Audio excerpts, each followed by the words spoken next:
এখানে দুজন ভদ্রলোক আছে, একজন ভদ্রমহিলা আছে, সবাই দেখতে পাচ্ছেন? দাদা এদিকে একটু দেখান, দেখতে পাচ্ছেন? দেখতে পাচ্ছেন সবাই? আপনার নাম কি বলুন? মনিরুল ইসলাম মোল্লা। আপনার নাম কি দাদা? হরে কৃষ্ণ গিরি। আপনার নাম কি বৌদি? মিসেস মায়া দাস। আপনারা দেখতে পাচ্ছেন? এদিকে যারা আছে, এদিকে যারা আছে, এদিকে যারা আছে, সংবাদ মাধ্যমের বন্ধুরা সবাই দেখতে পাচ্ছেন? এখানে আমি একা আছি, আমার পাশে দুজন ভদ্রলোক, একজন ভদ্রমহিলা আছে। এই তিনজনকে দেখে কি মনে হচ্ছে আপনার? আসুন আমার সাথে আসুন। এই তিনজনকে দেখে কি মনে হচ্ছে আপনাদের? কি মনে হচ্ছে? কি মনে হচ্ছে? ঠিক মনে হচ্ছে? এই দুজন ভদ্রলোক দিয়ে দেখছেন, দুজনের বাড়ি হচ্ছে মেটিয়াবুরুজ বিধানসভা, আর বৌদির বাড়ি হচ্ছে কাকদ্বীপ বিধানসভা। দেখতে পাচ্ছেন? কি আমি একা দেখছেন না চারজন দেখছেন? কজন দেখছেন?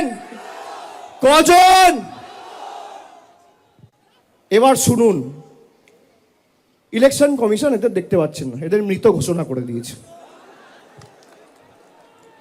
এই জন্য আমি রাম মানিয়েছি। আর এরকম 3-4টে কেস না, খালি দক্ষিণ 24 পরগনা জেলায় 24 জন রয়েছে যারা জীবন্ত বহাল তবিয়তে রয়েছে, কিন্তু এদের দেখিয়ে দিয়েছে মারা গেছে।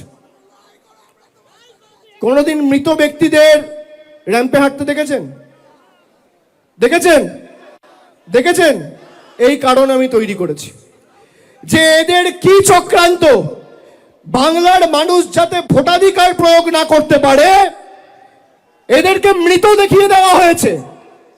আরে আমরা যতদিন আছি একটা মানুষের মৌলিক অধিকার আমরা যেতে দেবো না। দিল্লি আগামী দিন তৃণমূল যাবে, বিজেপির দালালরা তৈরি থাকো, ভ্যানিশ কুমার তৈরি থাকো, তৃণমূল দিল্লিতে যাবে।